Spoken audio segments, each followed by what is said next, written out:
bagong araw na inyo po yung pinagkaloob sa amin. Lagi namin nakikita at nararanasan ang iyong katapatan sa iba't ibang mga kaparaanan. Salamat Panginoon sapagkat saan man kami naroon ay hindi kami humihinto sa paglilingkod sa iyo. At ang isang paraan nga Panginoon ay ang Daybreak Prayer Intercessory Ministry. Panginoon, dalangin po namin na yung walang sawang inspirasyon kay Pastor Queenie. Dalangin po namin na maranasan niya ang inyo pong pagpapalakas. Ganon din, Panginoon, walang anumang balakid electronically. Lord, we pray for a stronger internet connection. Walang anumang hindrance o any signal na hindi uh, sa iyo, Panginoon, alisin po ninyo. At maging kami, Panginoon, sama kami naroroon din. Locally and abroad, we pray and declare, Lord God, your supernatural intervention by giving us, making all our internet connection stable and stronger. In Jesus' name, Amen. Amen. Salamat po, Pastor Dave. Nag-ano na po ako, nag-data kasi hindi po ganun kalakas yung wifi po dito. Pastor Rory, hello po. Hello po, I will share na po. Malakas po ang boses ko, Pastor. Ay, Ayan. Okay. Start na po, Pas. opo, Sige po, Pastor. So, babasahin po siya ng ang tawag dito. Ayan. Thank you. Sige, Lord. Salamat, Holy Spirit, for being with us. Salamat dahil sa mga oras na ito, Panginoon. Personally, ramdam ko po kayo dito po sa munting tahanan ko po sa New Corelia. Hindi po ako nag-iisa kasi kasama ko po kayo. And give us yung mas malalim, Panginoon, na kaunawaan at kaalaman tungkol sa topic ko today, O Lord, na nais mong ipabahagi para dito sa Daybreak Global. Forgive me and forgive us, O Lord, sa mga pagkakataon na nakakapag-create po kami ng mga bagay na nakakapagpalungkot po sa inyo, O Holy Spirit. And cleanse us, O Lord, at itong paglilinis po ninyo sa amin, pagpapatawad nyo po, ay maghahatid sa amin upang mas maunawaan po namin at maintindihan ang pagiging Panginoon po ninyo sa buhay namin. Salamat po. In Jesus' name, by the power of the Holy Spirit. Amen. So, yung topic po natin for today, the life to know Him. So, kapag sinabing the life to know Him, ang tinutukoy po dito ay ang ating Panginoon. Ang buhay na makilala siya. Okay? So, ano po ba yung pakinabang kapag kilala po natin ang Panginoon? So, dapat po, personally, itong question na ito ay tinanong sa akin ng Panginoon kanina lang. Queenie, ano ba yung pakinabang kapag kilalang kilala mo talaga ako at kinikilala mo pa ako? That's why gusto ko rin pong itanong sa inyo ito ngayon, itong katanungan na ito, na ang pagkakilala sa Panginoon, kapag kilalang kilala natin siya, matindi po ang pakinabang. At yung pakinabang na tatanggapin po natin ay hindi siya cheap na pakinabang, kundi ipapaalam ng Panginoon kung ano ang posisyon niya sa atin at kung ano ang posisyon natin sa Kanya. So sa next slide po, Pastor, please. Ang sabi po dito, the disciples had to tarry. Okay, naghintay po sila, staying in Jerusalem until the day of Pentecost, not only for their own preparation, but because they had to wait until the Lord was actually glorified. And as soon as He was glorified, what happened? So, alam ko po na familiar kayo dito. Anong nangyari pagkatapos na itinaas ang Panginoong Jesus sa langit? So, therefore, to the hand of God and having received from the Father the promise of the Spirit, He poured out this which you now see and hear. So nakasulat po yan sa Acts chapter 2, verse 33. So alam ko po na alam ninyo ito, no? Nung umakyat na si Jesus sa langit, doon pa lang ibinuhos, no? Yung kapangyarihan ng banal na espiritu, at yung kapangyarihan na yon ay nakita na witness ng hundreds of people, marami ang naka-witness at narinig. So, yun po yung isang kapahayagan, no? Na talaga namang Diyos na tunay ang ating Panginoong Hesukristo. So, hindi po ipinagkait sa mga tao noon kung saan na-witness nilang kapangyarihan ni Holy Spirit. Talagang ipinahayag ng Panginoon, pinakita at narinig. Okay? So, next slide po.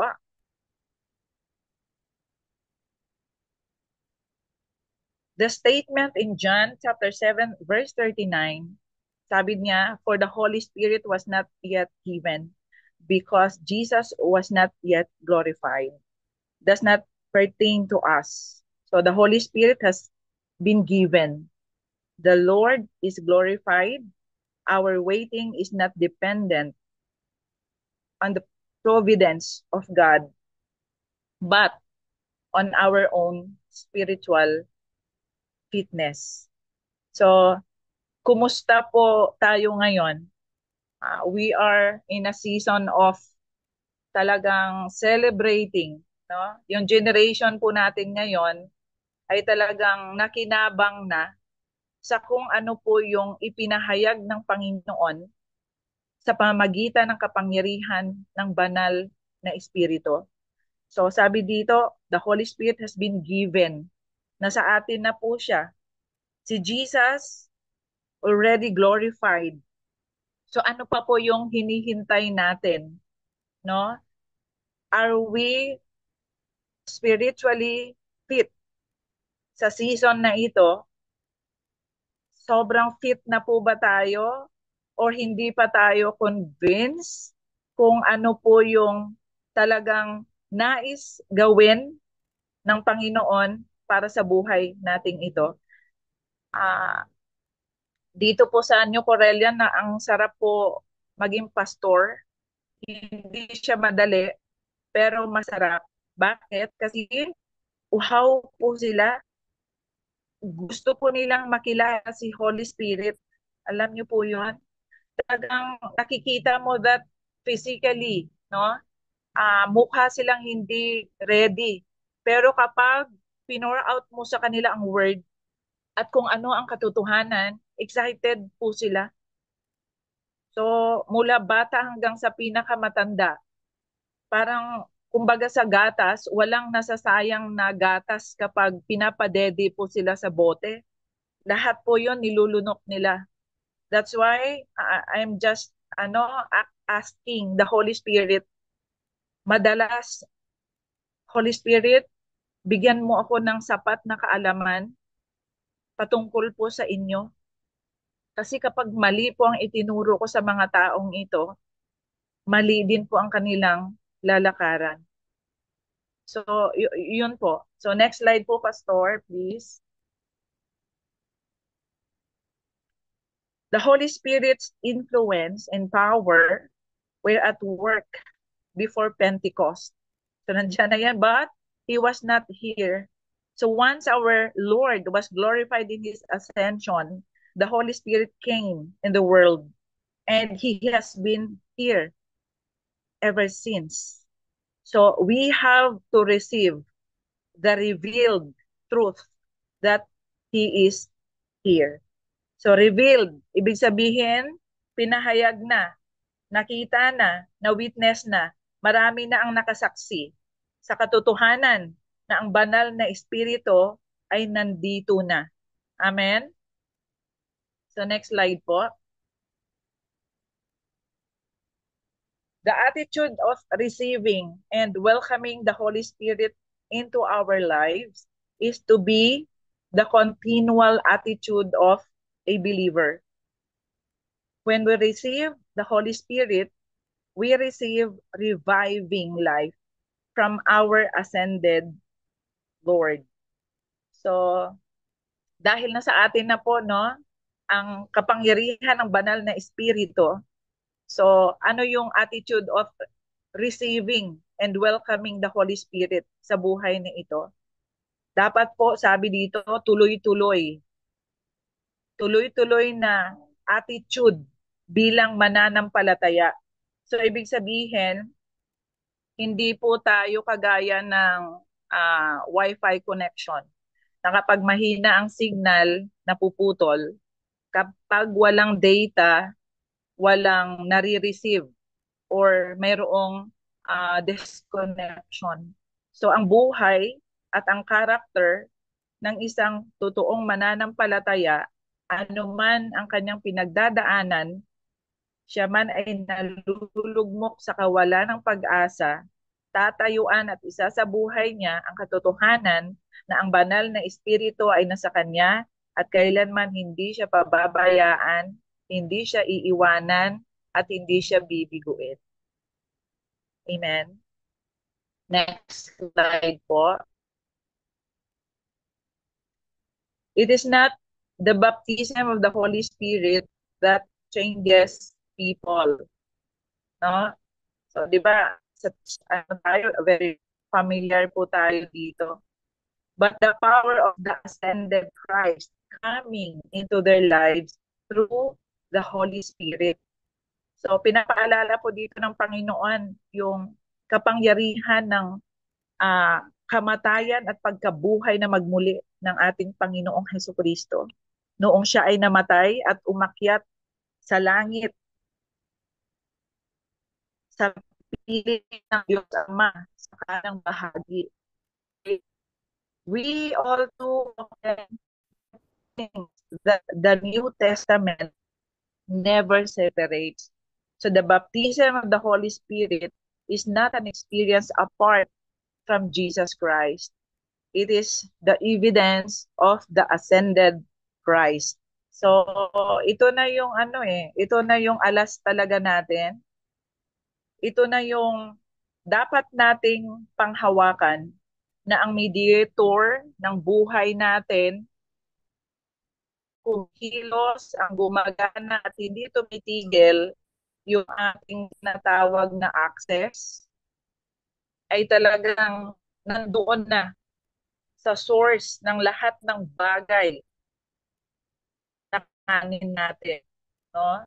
Talagang balikan po natin kung paano po nag-obey ang Panginoong Jesus hanggang kamatayan.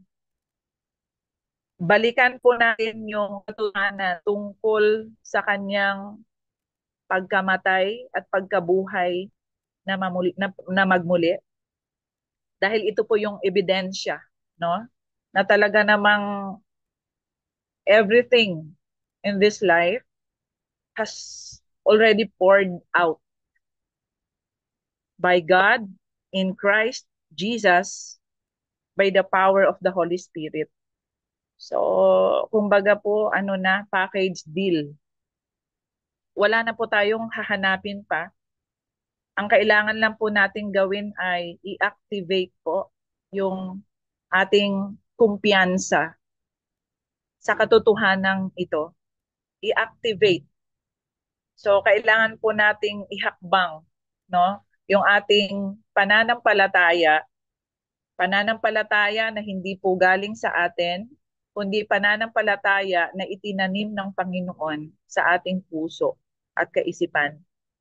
So, gaano po katindi ang kumpiyansa natin sa Panginoon? 'Di ba? So doon po mag-uugat kung paano po tayo maglingkod. Kung paano po natin harapin ang katotohanan na ang buhay na ito ay nilikha just to worship God, to perform miracles, and to introduce Jesus, the source, the source of life at ang solusyon ng lahat ng bagay sa mundo. Kanina po sa isang Bible source, no, na connected po dito, talagang sobrang na-amaze, no, si Yahweh kay Solomon noong sinabi niya na ikaw yung magpapatayo ng bagong templo. So sa conversation nila, tinanong anong gusto ni Solomon, hiningi niya lang wisdom and knowledge. So natuwa doon si Lord, itong haring ito, yun yung kanyang tinanong, which is dapat pwede niyang hilingin yung iba pa. Pero sa tuwa ng Lord, ano sabi niya? Sige, sabi niya gano'n. Sabi ng Panginoon kay Solomon, ah yan lang ang hinihiling mo. So, sabi niya, I am presenting you the rest as bonus. So, ano yung mga bonus na yon? Money, wealth, fame, at iba pa. Alam niyo po, sa buhay na ito, talagang unawain po natin ng mabuti. Kapag naiintindihan natin at lubos natin na kilala ang Panginoong Heso Kristo, ang kapangyarihan ng Holy Spirit, at alam ni Lord kung ano yung desire ng pusong ito, talagang talagang ibibigay niya sa iyo yung mga bagay na hindi mo na hinahangad. 'Di ba? Ang tao, madalas ang pina-prioritize ng tao, family, material things, ano pa ba? Lahat ng bagay na nakakonekta sa kanyang personal desire. Pero madalas nakakalimutan din ng tao na kapag pina-prioritize natin ang Diyos, ang kanyang trabaho, ang kanyang calling, the Lord will prioritize our priorities. So ano yung word na binanggit sa Bible? Sabi ni Yahweh kay Solomon. So bonus. I am presenting you the rest as bonus. Kaya nga ang pera, ang yaman-yaman ni Solomon, hindi lang siya matalino, hindi lang siya magaling, kundi sobrang yaman. Nasa kanya na lahat. So next slide po, Pastor. So the baptism of the Holy Spirit does not make you think of time or eternity.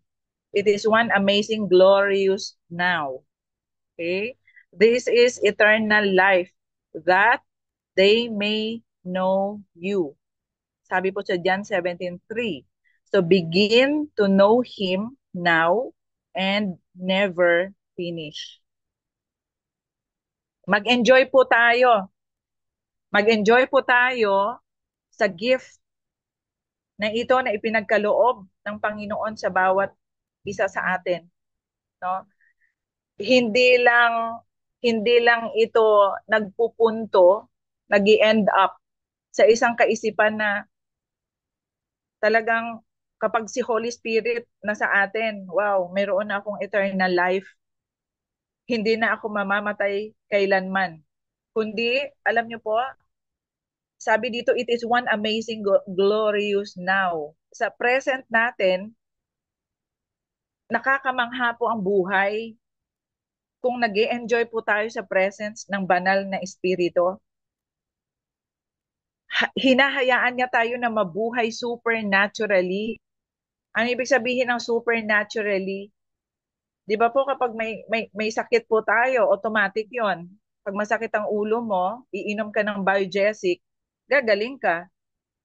Pero from the word supernaturally, yung tipong ipapatong yung kamay ng isang mananampalataya sa'yo at magdideclare siya ng healing, gumagaling ka. Yung tipong wala ka, saan ka nakakarating, na hindi mo chine-check yung packet mo kung magkano ang laman, mayroon ba o wala, kundi ang nasa isip mo, pinagkakatiwalaan mo at kumpiyansa ka sa Panginoon na hindi kanya hahayaan na maranasan ang dryness and emptiness at kung ano-ano pang mga ness sa buhay dahil ang kumikilos sa buhay mo ay isang kahangahangang banal na espiritu. Kung naniniwala at nagtitiwala po tayo. So hindi ko alam kung sino yung nasa Zoom ngayon. Nasa 8 po tayo lahat. So kumusta po yung kumpiyansa po natin sa katotohanan ito? Paano po natin naiintindihan ang layunin ng Panginoon? Bakit kailangan natin siyang kilalanin, makilala ng mas malalim kaysa kahapon? So King Solomon, binasa ko yung part ng Bible dito sa book of Second Chronica, chapter 1 to 3, kung paano talaga siya nag-obey sa Diyos at kung paano nag-provide ang Panginoon sa kanya para maipatayo yung templo. So, binigay sa kanya yung mga destiny helpers, yung mga hari na talagang naging katuwang para mabuo kung ano yung uri ng templo ang ipapatayo according sa nais ng Panginoon. Talagang sinend niya si King Hiram. Si King Hiram, tawag dito, sinend niya si Huram Abi. Itong Huram Abi na ito, isa siyang destiny helper kung saan, sabi sa Bible, he knows the construction business inside and out. So package deal. Lahat na kakailanganin na hinahanap ni King Solomon para mabuo ang templo, alam ni Huram Abi. At ang nag-introduce dito si King Hiram. Tapos lahat na kailanganin, ginto, lahat na uri ng palamuti, lahat na uri ng kahoy, punong kahoy, lahat, architect and everything provided by God. Sabi nga ni King Solomon, ano naman ang magagawa ko? Kung ako lang mag-isa, hindi ko kakayanin ito. Hindi kagaya ng ating Panginoon. Even cosmos, no? Kalangitan, nagawa niya. Kaya nagtiwala si Solomon sa Panginoon. So ganun katindi ang bilib ni Solomon kay Yahweh para matapos yung kanyang divine assignment to build the temple sa Jerusalem. So sa buhay po natin ngayon, anong po ba yung mga divine assignments po natin from God na hanggang ngayon, hindi ko alam kung lahat tayo GMC dito, ano? Hanggang ngayon, nasa GMC na tayo o may ba na tayo ng pathway para sa tawag dito sa ibang mission from the Lord. Hanggang ngayon, naku-confuse pa rin tayo kung ano ba talaga yung plano ng Panginoon sa buhay natin. Hanggang ngayon, may mga divine appointments si Lord na hanggang ngayon hindi pa natin ginagawa kasi hindi natin alam kung paano umpisahan. Ano ang gagawin? Bakit?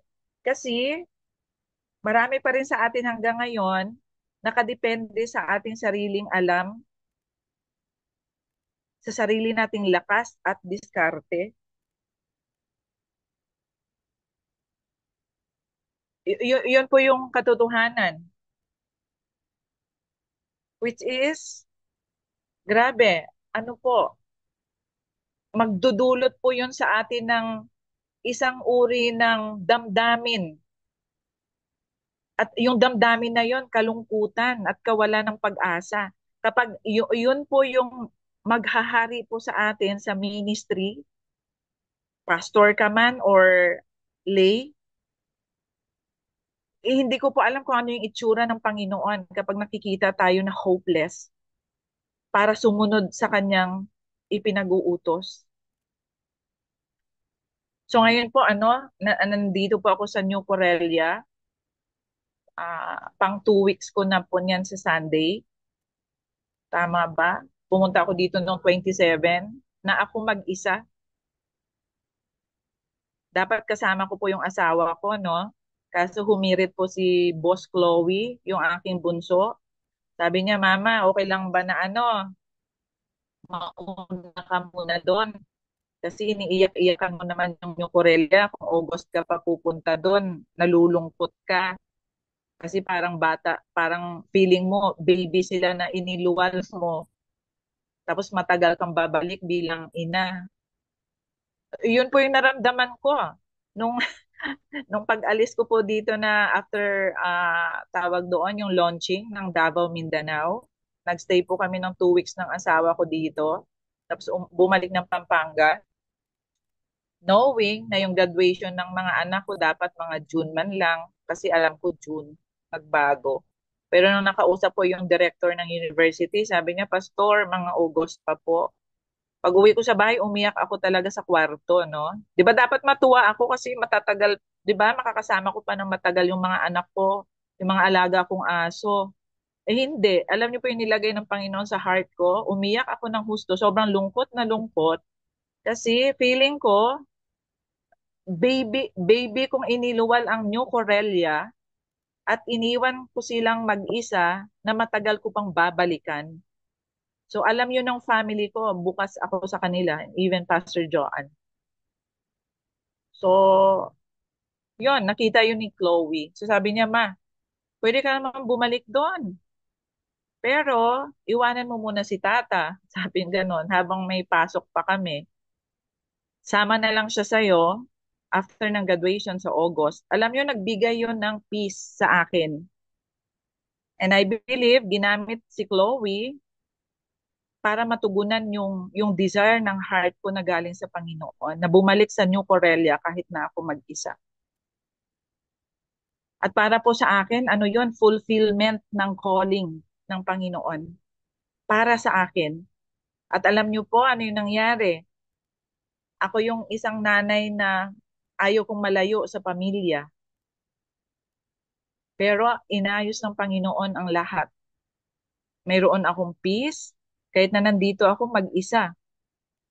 Paggabi may kasama si Ma'am D, yung nagmamanage sa school nila Ate Ruth, paggabi kasama ko siya.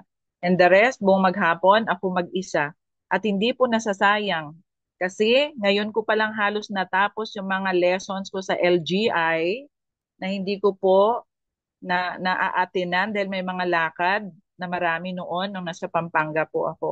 So nakailang lessons po ako na natapos sa araw. Wala pong nasayang na oras.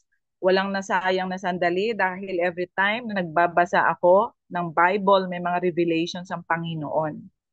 So, for me, ito yung divine appointment sa akin ng Panginoon. And I want to know Him much deeper pa.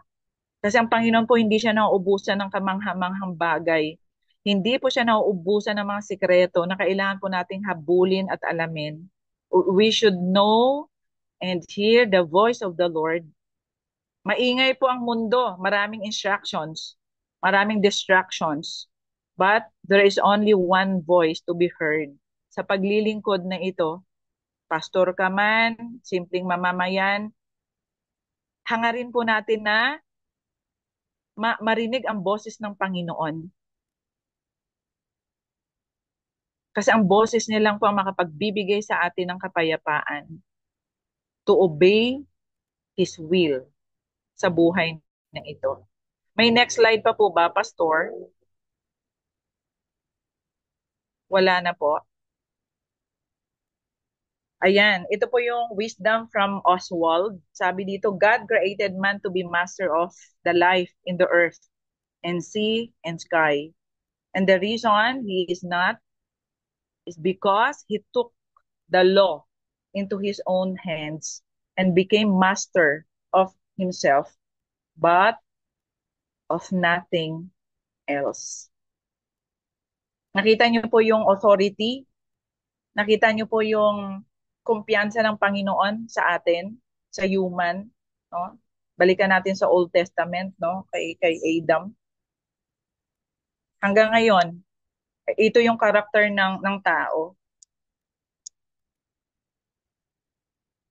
At nais na sabihin ng banal na espiritu sa bawat isa sa atin na tayo po ay pinagkakatiwalaan lang to manage everything.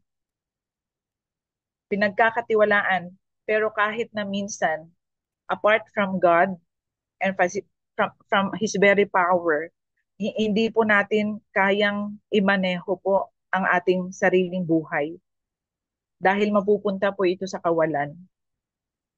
Kumbaga sa driver, sumakay ka sa sasakyan na bihasa, magmaneho, lalo na kung ang lugar na pupuntahan mo ay mabundok.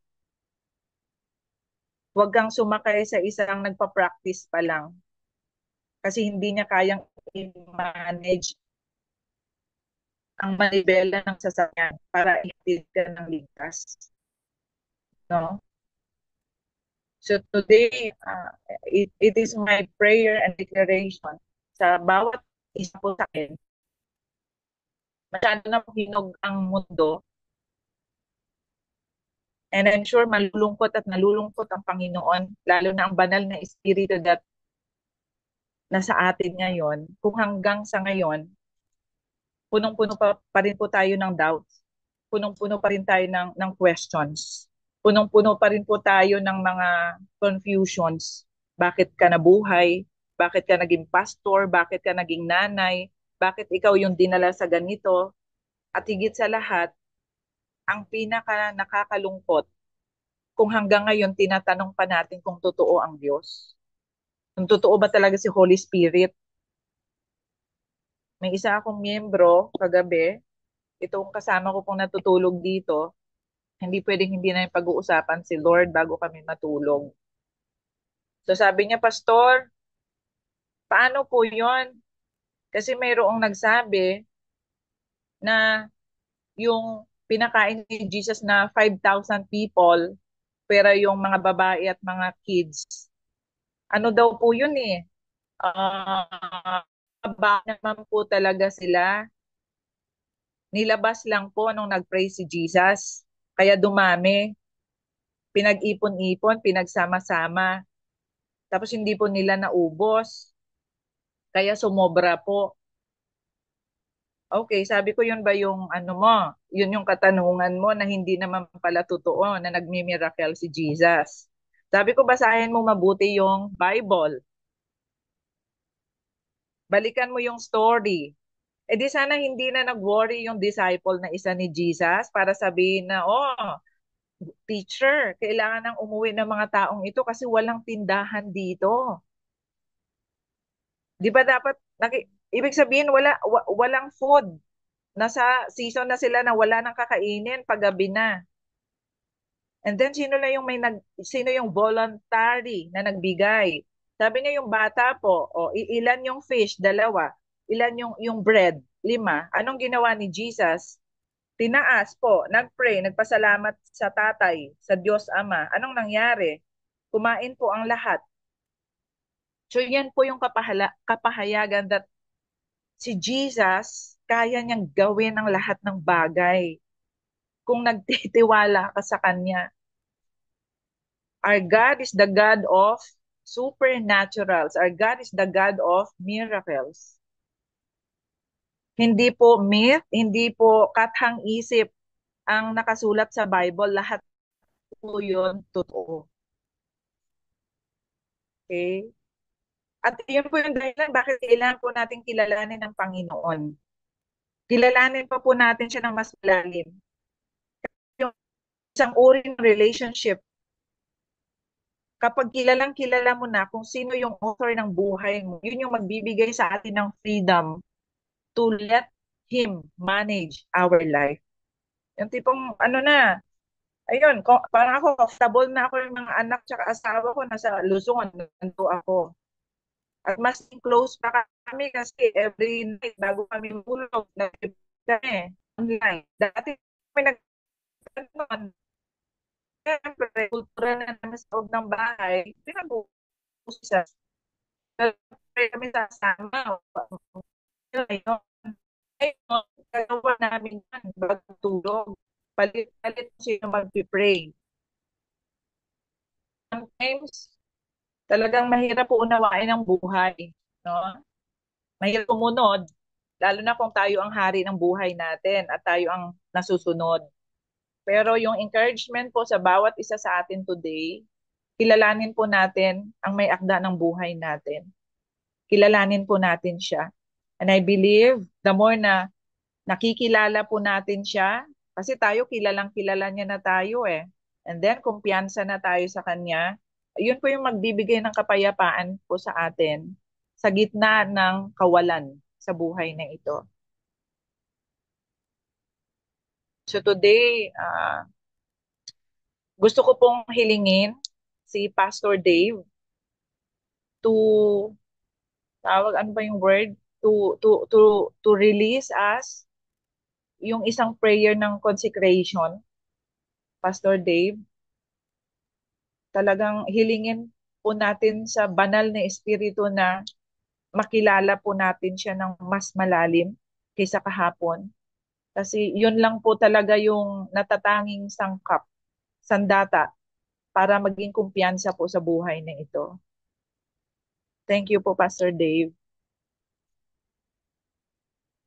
My pleasure, Pastor Queenie, and thank you sa yung testimony. Alam natin na sa pagpatuloy na pagkilala natin sa Panginoon, kalakip nun yung uh, pagkapalalim ng ating karanasan sa Kanya. Kaya naniniwala tayo sa kay Lord, walang nagkataon, walang aksidente. Kaya nga bahagi ng pagkilala natin sa Kanya ay talagang lubos na pagtitiwala. Na, naalala ko yung sabi sa Psalm, "Be still and know." So we need to be still. We need to be quiet most of the time and let Him allow Himself to be known. At yung makilala siya ng lubusan at mambuhay na kinikilala siya. May panahon na hindi madali. It's not comfortable. Sometimes it's painful. Not physically painful, but emotionally painful. Tayo po ay manalangin.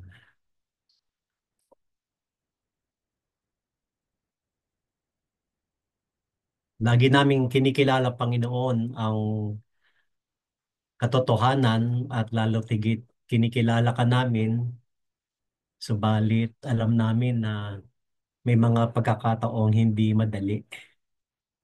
Maging sarili naming pamilya, Panginoon, ay involved. Kasi po nung araw na tinawag mo kami bilang maglingkod, kasama doon ang aming pamilya, trabaho, kasama doon ang mga personal naming kailangan at pangangailangan.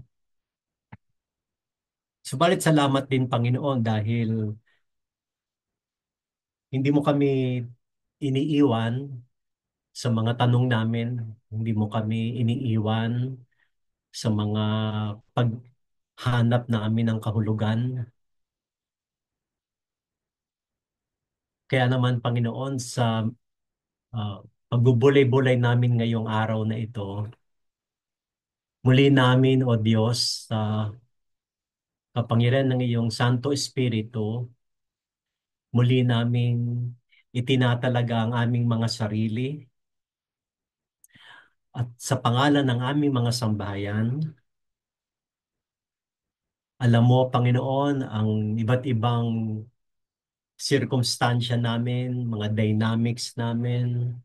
Ikaw ang higit na nakakaalam ng mga nararamdaman namin. Pero salamat po, Panginoon, dahil lagi kang may nakahanda na sagot. Tulungan mo kami, Panginoon, na manatiling tahimik at ugaliin namin, Panginoon, na minsan kailangan tumahimik kami. Huwag mo na kami magsalita. Huwag mo na kami humingi ng explanation. Ang kailangan namin, transformation. Muli namin itinatalaga ang aming mga sarili sa iyo, Panginoon. Upang lubos ka namin makilala. At ihanda mo kami, Panginoon, sa mga sandaling padadaanin mo kami sa discomfort, sa pain, because we believe, Lord God, behind the pain is your purpose, your plan. Lord, we rededicate ourselves and on behalf of our families to remain firm and strong and steady and still. We rededicate ourselves, our families, our jobs, Panginoon, to you. For you know what is best for us. Continue, Lord God, and strengthen. Uh, Pakapalin mo pa, Panginoon, gawin mong thick pa yung covering mo sa amin. Maging makapal pa yung covering, Lord God, para atakihin man kami ni Satanas, hindi kami madidistract, hindi kami madi-discourage. We really dedicate ourselves, Lord. And particularly kay Pastor Queenie, Panginoon, alam po namin, hindi madaling mawalay sa pamilya. We also remember, Lord, yung sila Pastor Rory, babes, sila, Panginoon, na tinawag mo, Panginoon, sa ibayong bansa. Do kasama nila yung family nila, pero hindi pa rin pareho na nasa sariling bansa. Sister Flora, Ruth, Lord, hindi pa rin pareho. Brother Virgil and Sister Lydia, at iba pa namin kasama na may mga health challenges, Panginoon. At iba pa namin kasama na hindi namin wala ngayon. Walang nakalalampas sa paningin mo, Panginoon. Walang nakalalampas sa provision mo, Panginoon. So wherever we are, O Lord God, no matter what our situations are, you're still steady, permanent, faithful, and true. Salamat, Panginoon. Dahil uh, laging perfect ang timing mo sa lahat ng bagay, Panginoon. Ito pong aming dalangin na may pagpapasalamat sa diwa ng pananampalataya. Amen. Amen. Thank you, Pastor Dave. Amen. Take over na po, Pastor Rory.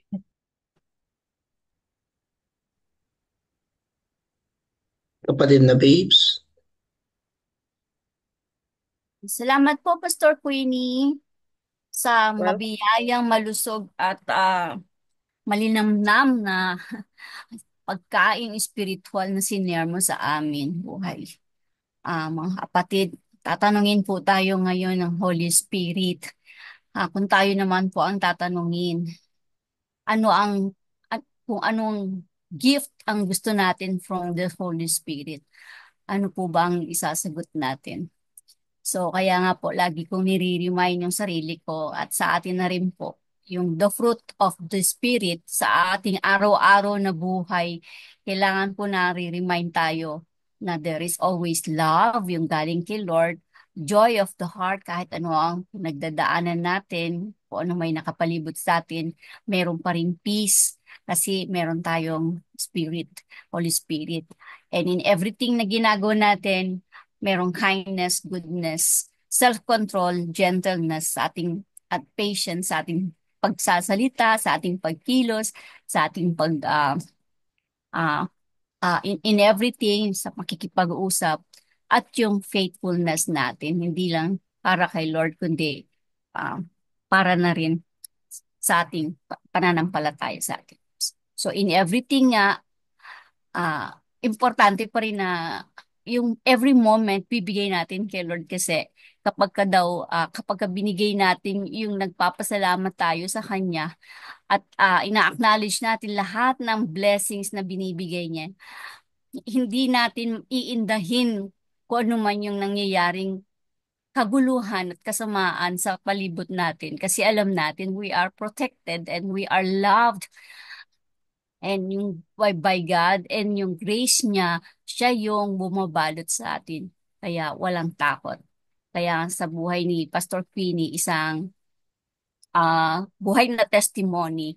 It's not that easy, pero pag wala ang Holy Spirit, hindi pa rin natin kakayanin, diba? So, praise God for that. Sige po mga kapatid, dadako na po tayo sa ating panalangin.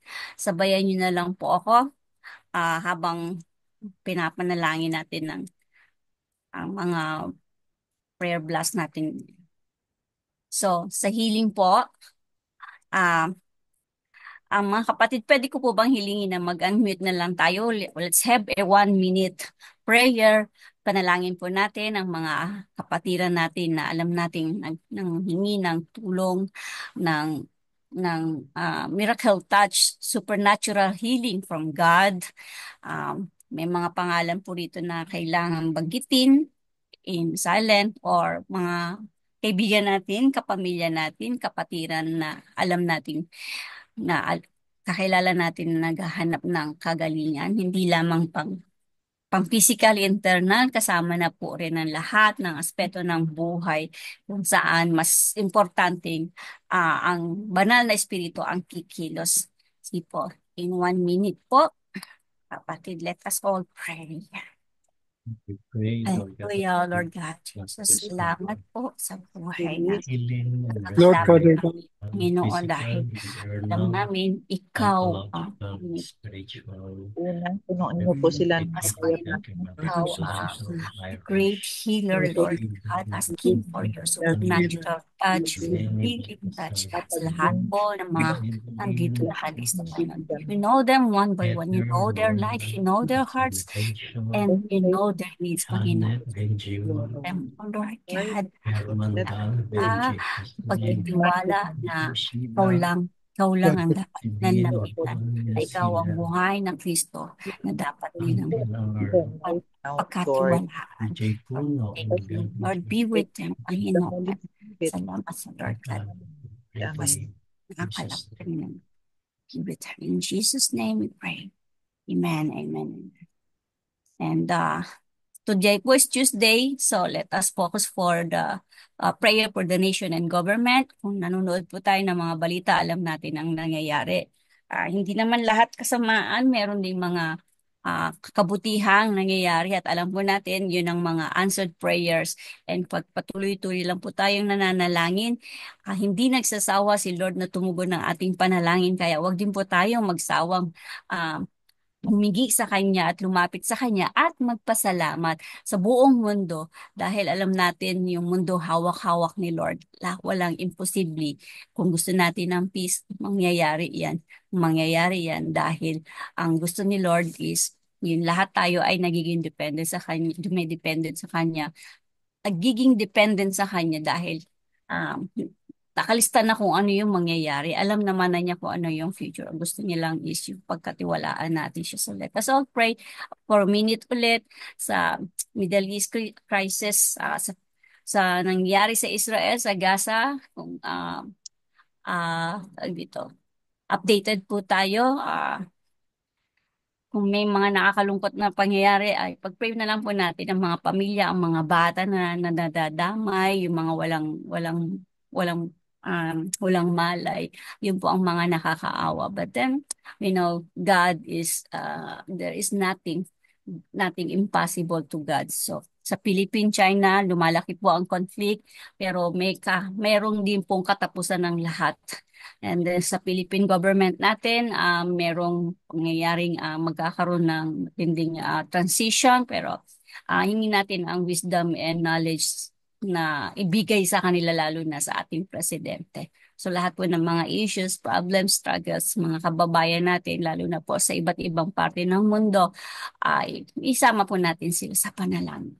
Then let us thank God dahil lagi naman siyang diyang tumutugon sa ating panalangin. Sige po, in a minute din, let us all pray, mga kapatid. Now na po. Yes, Lord God, Father, we're praying for the whole Declare world, Lord God. Dahil supernatural alam namin this blessings issue, sa Lord, mundo. hawak-hawak mo to at alam namin na Pray for alam ko kung genuine nangyayari, peace in Panginoon. troubled Praying for places. each and every Lord, we one, pray that lalo there na will the be truth. Praying for ceasefire, peace, escalation for of unity, tension. praying And for we pray yung success ng ASEAN naman sa iyo, Panginoon, lahat summit ng mga maging issues, ganapin problems, sa Lord, lahat Malaysia. ng mga And we challenges, lahat pray ng mga na transition na magkaroon nangyayari, Lord. lakas na Let them diplomatic know na lumapit lang sila sa relationship Panginoon, among Lord. Asian countries. Magkaiba-iba man kami ng Pray for cases, ano, integrity and gusto righteousness. lang namin Pray yung for political stability sa makilala kayo, bansa. kawan, Diyos ng lahat. Pagkaroon mo ang mga Panginoon, katulad ganun sa din sa mga Philippines Jesus. government, in Amen. Jesus' name, amen. leaders, Lord, in Jesus. So, sa body of Christ po, pwede ko po ba mahiling si Pastor Rory to pray for this portion? Makikisabay po kami sa inyo in silent. Let us pray that lahat po ng mga leaders ma-equip and mag-stand firm kung ano man ang dinadanas yung bang yung faith natin is yung kung ano mang mga challenges, diba? Yung focus lang tayo kay Lord. And then sa mga ministry, sa mga leaders, elders, lahat po ng God's servant. Sa body of Christ, parted po tayo dito. So, importante pa rin, we are protected and guided by the Holy Spirit. Pastor Rory, okay lang po ba? Kayo po ay manalangin. Salamat. Kami ay lubos na malapit sa inyo, O Diyos. At aming dinadalangin ang bawat mga anak mo. Ano man ang kanilang o anumang reliyon na kinabibilangan, denominasyon o organisasyon sa mga naniniwalang may iisang Diyos sa tatlong persona na ikaw yung Ama, Anak, at Espiritu Santo ay iisa. Ang aming dalangin o panalangin, Panginoon, ay lagi ninyong lukubin sila ng inyong pagmamahal, ng inyong Espiritu. Aming dinadalangin na palakasin mo ang aming paniniwala at pananampalataya na sa tuwing dumarating man sa isang katanungan ay kayo ang magbibigay ng katugunan. Dumarating man, Panginoon, ang emosyon ay kayo ang siyang sumakop at maghari upang hindi manatili sa pagiging emosyonal.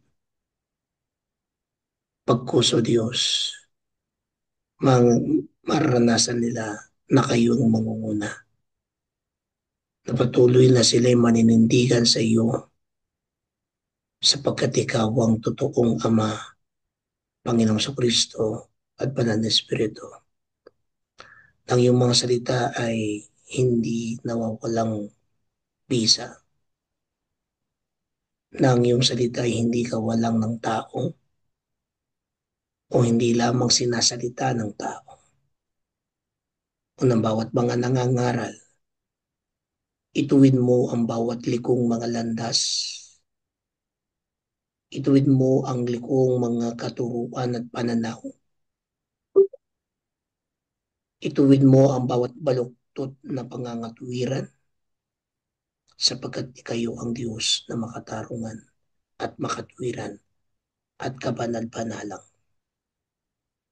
Kaya salamat po, Panginoon.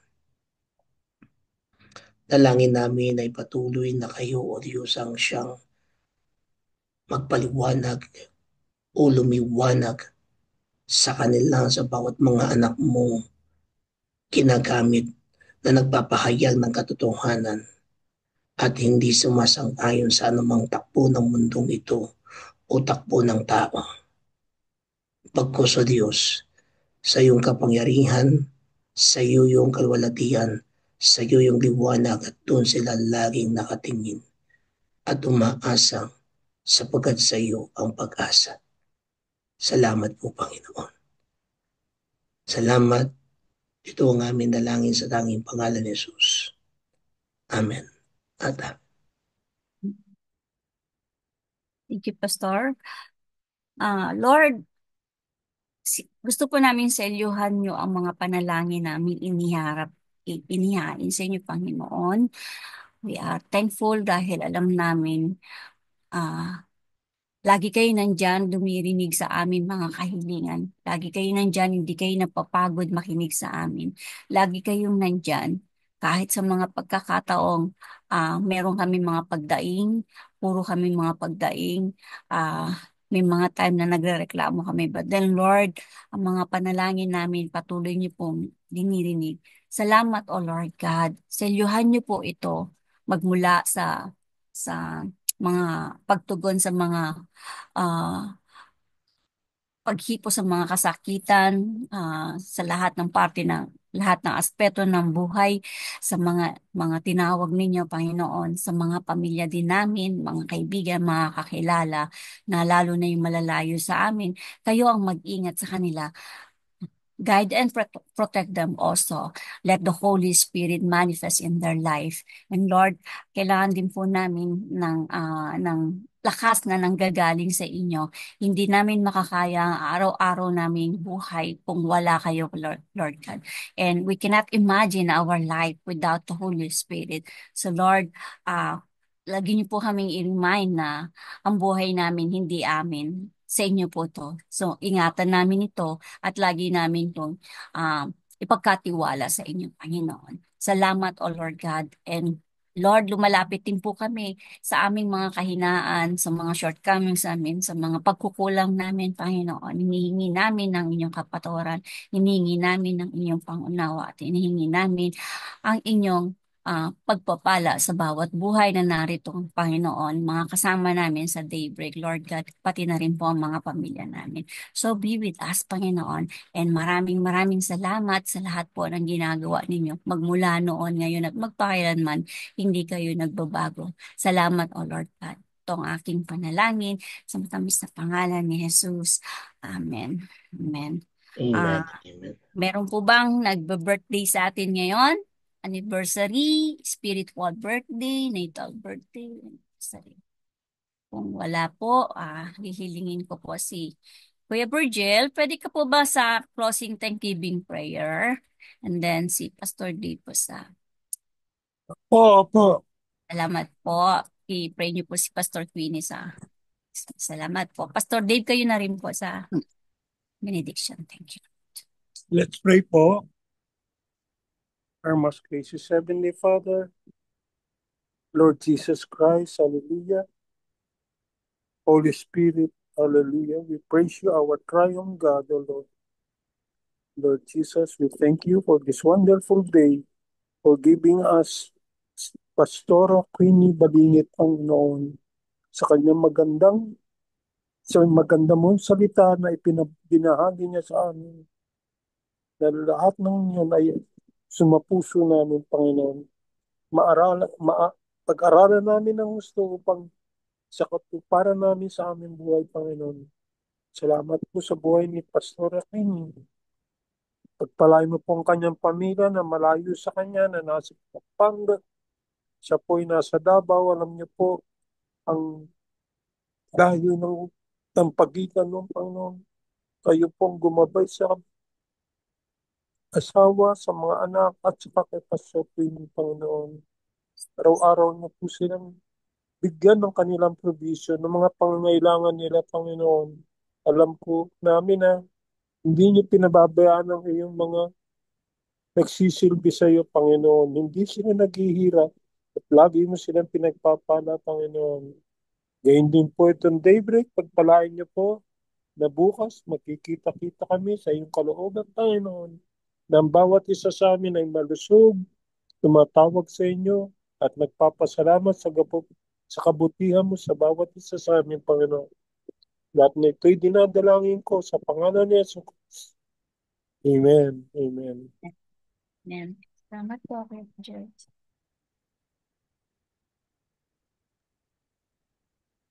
Lord God, we give you thanks for another blissful day, May 27, and dismiss us, Father God, with your benediction. May God's peace go with you. May your hearts be filled with courage and your days with purpose and your journey with endless hope. May the spirit of kindness guide your actions and love light your path now and always. Amen. Amen. Amen. Thank you, Pastor Amen. Queenie. Thank you, Thank everyone. you, Salamat po. everyone.